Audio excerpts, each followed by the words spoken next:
ഞാൻ സുരേഷ് അമ്പൂറ്റി. ഇതെൻ്റെ രണ്ടാമത്തെ വീഡിയോ ആണ്. എല്ലാവർക്കും എൻ്റെ യൂട്യൂബ് ചാനലിലേക്ക് ഹാർദവമായ സ്വാഗതം. ഇന്നിവിടെ ഞാൻ വന്നിരിക്കുന്നത് ഒരു പ്രത്യേകതരം ചായയുമായിട്ടാണ്. പേരയില കൊണ്ടുള്ള ഒരു ചായ. പേരയില കൊണ്ട് ഒരുപാട് ഗുണങ്ങളുണ്ട്. നമ്മൾ പറഞ്ഞാലൊന്നും തീരാത്ത രീതിയിലുള്ള ഗുണങ്ങളുള്ള ഒരു ഔഷധ സസ്യമാണ് പേരയില. അപ്പോൾ ഇത് നമ്മൾ ഉപയോഗിക്കുന്നത് എന്താണെന്ന് വെച്ച് കഴിഞ്ഞാൽ, നമ്മളുടെ ഒരു പ്രത്യേകതരം ചായയ്ക്ക് ഒരു പ്രധാന കൂട്ടായിട്ട് ഇത് ഉപയോഗിക്കുകയാണ്. അതുപോലെ ഇതിൻ്റെ കൂടെ കുറേ ഇൻഗ്രീഡിയൻസ് കൂടെ ഒക്കെ ഉണ്ട്. അപ്പോൾ അതെന്തൊക്കെയാണെന്ന് ഞാൻ നിങ്ങളെല്ലാവരെയും കാണിച്ചു തരാം. ഇതിൻ്റെ ഗുണങ്ങൾ എന്താണെന്ന് വെച്ച് കഴിഞ്ഞാൽ, നമ്മളുടെ വയർ സംബന്ധമായിട്ടുള്ള അസുഖങ്ങൾ, പനി, ചുമ, കഫക്കെട്ട്, മൂക്കടപ്പ്, അതുപോലെ തന്നെ നിങ്ങളുടെ ശരീരം നല്ല ഫാറ്റി ആയിട്ടിരിക്കുകയാണെന്നുണ്ടെങ്കിൽ നിങ്ങളുടെ തടി കുറയ്ക്കാനൊക്കെ ആയിട്ടുള്ള ഏറ്റവും നല്ല ഒരു ഔഷധ ചായയാണ് ഞാനിന്നിവിടെ തയ്യാറാക്കാൻ പോകുന്നത്. അപ്പോൾ എല്ലാവരും ഇത് കാണുക. കണ്ടതിന് ശേഷം അതുപോലെ തയ്യാറാക്കി ഉപയോഗിച്ച് നോക്കുക. അതിനുശേഷം നിങ്ങളുടെ അഭിപ്രായങ്ങൾ എന്നെ അറിയിക്കുക. അപ്പോൾ നമുക്ക് വീഡിയോയിലേക്ക് പോവാം. എല്ലാവരെയും സ്വാഗതം ചെയ്തോളൂ. നന്ദി, നമസ്കാരം. അപ്പോൾ നമ്മൾ വീഡിയോയിലേക്ക് കിടക്കുകയാണ്. അപ്പോൾ ആദ്യം നമ്മൾ സ്റ്റൗ കത്തിക്കുന്നു. സ്റ്റൗ കത്തിച്ചിട്ട് നമ്മൾ വെള്ളം അടുത്ത് വെക്കുകയാണ്. വെള്ളം ഞാൻ ഈ കപ്പിൽ ഒരു 4 കപ്പ് വെള്ളമാണ് ഇതിനകത്ത് ചേർത്തേക്കുന്നത്. അപ്പോൾ നിങ്ങൾ അതുപോലെ 4 കപ്പ് എടുക്കുക. അതായത് കുറച്ച് മതി എന്നുണ്ടെങ്കിൽ 2 കപ്പ് ആവശ്യമുള്ളവരാണെങ്കിൽ 2 കപ്പ് എടുക്കുക. അപ്പോൾ അതിനനുസരിച്ച് നമ്മളുടെ സാധനങ്ങൾ റെഡ്യൂസ് ചെയ്ത് ഉപയോഗിക്കുക. അപ്പം നമ്മളിവിടെ ഉപയോഗിക്കുന്ന സാധനങ്ങൾ എന്ന് പറഞ്ഞാൽ 10 ഐറ്റം പൗഡറുകളും ഒക്കെ ആയിട്ട് 10 ഐറ്റം ഉണ്ട്. അപ്പോൾ അതെന്തൊക്കെയാണെന്ന് ഞാൻ നിങ്ങളെ പരിചയപ്പെടുത്തരാം. അതായത് നമുക്ക് പേരയില ആണിത്. ഇത് പേരയില ചതച്ചതാണ്. 4 പേരയില കഷ്ണം എടുക്കണം. ഇതുപോലത്തെ 4 പേരയില എടുക്കുക. ഇനി പേരയില കിട്ടാനില്ലാത്തവർക്ക് അത് ഉണക്കി പൊടിച്ച പൗഡർ ആയാലും മതി. പൗഡറാണ് ഉപയോഗിക്കുന്നതെങ്കിൽ ഒരു 3 സ്പൂണ് പൗഡർ ഇടുക.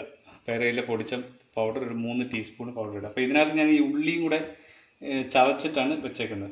അപ്പോൾ നമുക്ക് വേണ്ടത് പേരയില 4 എണ്ണം, ഇത് ചെറിയ ഉള്ളി, അതുപോലെ തന്നെ ഇത് നല്ല ജീരകം, നല്ല ജീരകം, ഇത് ഉലുവായുടെ പൊടി, ഇത് മല്ലിപ്പൊടി, മഞ്ഞൾപ്പൊടി, ജിഞ്ചർ പൗഡർ, അതുപോലെ തന്നെ കുരുമുളകിൻ്റെ പൊടി, കുരുമുളക് പൊടി,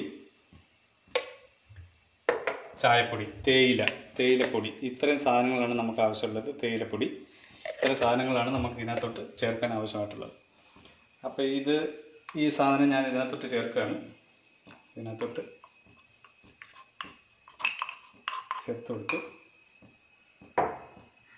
അതുപോലെ തന്നെ ഒരു 1/2 ടീസ്പൂൺ മഞ്ഞൾപ്പൊടി ഇടുക. മഞ്ഞൾപ്പൊടി 1/2 ടീസ്പൂൺ, മല്ലി പൊടിച്ചത് 1/2 ടീസ്പൂൺ. മല്ലി പൊടിച്ചത് ചതച്ചതായാലും മതി, കുഴപ്പമില്ല. മല്ലി സാധാരണ മല്ലി കിട്ടുവാണെങ്കിൽ മല്ലി മേടിച്ചത് ചേർച്ചാൽ മതി. അതുപോലെ ഉലുവയുടെ പൊടി ഒരു 1/2 ടീസ്പൂൺ ഉലുവപ്പൊടി ഇടുന്നു. ജീരകപ്പൊടി 1/2 ടീസ്പൂൺ ഇടുന്നു. അതുപോലെ തന്നെ ഇഞ്ചിയുടെ പൊടി, ഇഞ്ചിപ്പൊടി എന്ന് പറഞ്ഞാൽ ചുക്കുപൊടി 1/2 ടീസ്പൂൺ ചുക്കുപൊടി ഇടുന്നു. ഇത്രയും സാധനങ്ങളാണ്. പിന്നെ ഇവിടെ ശർക്കര നമ്മൾ ഇങ്ങനെ ആക്കി വെച്ചിട്ടുണ്ട്. അപ്പോൾ ഈ ശർക്കര നമുക്ക് ഇതൊന്ന് തിളച്ച് കഴിഞ്ഞതിന് ശേഷം മാത്രം നമുക്ക് ശർക്കര അതിനായിട്ട് ഉപയോഗിക്കാം. ഒരു തിളക്കുന്നതിനും വരെ നമുക്ക് വെയിറ്റ് ചെയ്യാം. ഒരു 10 മിനിറ്റ് ഓളം, ഏകദേശം ഒരു 10 മിനിറ്റ് എടുക്കും തിളയ്ക്കാനായിട്ട്. അപ്പോൾ തിളച്ച് കഴിയുമ്പോഴത്തേക്കും നമുക്ക് അതിനകത്തേക്ക് ശർക്കര ഇട്ട് കൊടുക്കണം. ശർക്കര ഇട്ട് നന്നായിട്ട് ഒന്ന് ഇളക്കി വേണം എടുക്കാനായിട്ട്. അപ്പം നന്നായിട്ട് ഇതൊന്ന് ഇളക്കിയതിന് ശേഷം നമുക്കിത് മൂടി വയ്ക്കാം. മൂടി വെച്ചിട്ട് ഒന്ന് വറ്റി വരണം. നല്ലപോലെ ഒരു 10 മിനിറ്റ് എടുക്കുമ്പോഴത്തേക്ക് നല്ലപോലെ ഒന്ന് വറ്റി റെഡിയായിട്ട് വരും. അതിന് ശേഷം നമുക്ക് ഇതിനകത്ത് ശർക്കര ചേർത്ത് കൊടുക്കാം. അപ്പോൾ ഇത് നമ്മൾ മൂടി വെച്ചു. അപ്പോൾ ഇത് നമ്മൾ ശ്രദ്ധിക്കേണ്ട ഒരു കാര്യം എന്താണെന്ന് വെച്ച് കഴിഞ്ഞാൽ, ഇത് മൂടി വെച്ചിട്ട് നമ്മൾ ഫ്ലെയിം ഇത്തിരി കുറച്ച് വെക്കണം. മീഡിയം ഫ്ലെയിമിൽ ഇട്ടിട്ട് വേണം ഇത് തിളപ്പിക്കാനുണ്ട്. അപ്പോൾ നന്നായിട്ട് തിളയ്ക്കണം. നല്ലപോലെ തിളപ്പിച്ചൊരു 10 മിനിറ്റോളം നമ്മൾ തിളച്ച് കഴിയുമ്പോഴത്തേക്ക് ഇത്തിരി തിളച്ച് വറ്റി വരും. ചെറുതായിട്ടൊന്ന് തിളച്ച് നല്ല രീതിയിൽ ആയി കഴിയുമ്പോഴത്തേക്ക് നമ്മൾ ഇതിനകത്തോട്ട് ശർക്കരയുടെ പൊടി ചേർത്ത് കൊടുക്കുക. ശർക്കരപ്പൊടി ഒരു 3-4-5 സ്പൂണ് 5 സ്പൂണോളം ശർക്കരപ്പൊടി ഉണ്ട്. അത് നമ്മൾ ഇതിനകത്തോട്ട് കുറച്ച് ചേർത്ത് കൊടുക്കുക. ചേർത്ത് കൊടുത്തിട്ട് നമ്മൾ വീണ്ടും ഇളക്കുക. വീണ്ടും ഒന്ന് ഇളക്കിയതിന് ശേഷം നമ്മളിത്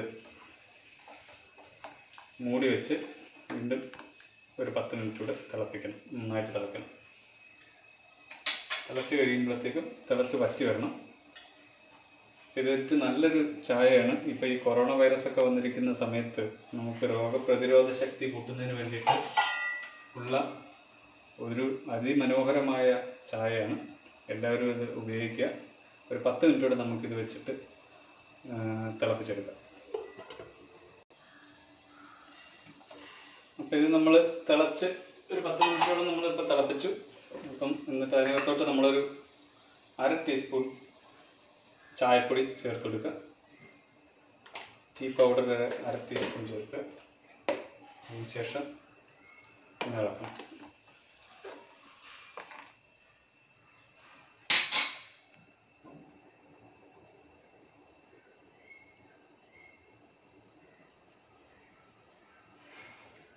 ഓക്കെ, എന്നിട്ട് ഇത് നമ്മളൊന്ന് ഇതിലൊക്കെ അരിച്ചെടുക്കുക. ഒരു കപ്പ് നമ്മൾ അരിച്ചെടുക്കുക.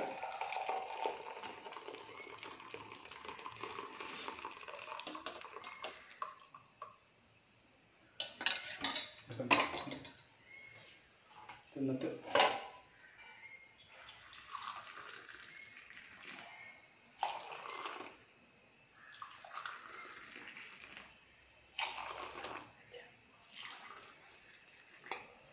ഇതാണ് ചായ. ഇത് നല്ലൊരു ടേസ്റ്റാണ്. അടിപൊളി ചായയാണ്. നല്ല ടേസ്റ്റ് ഉണ്ട്.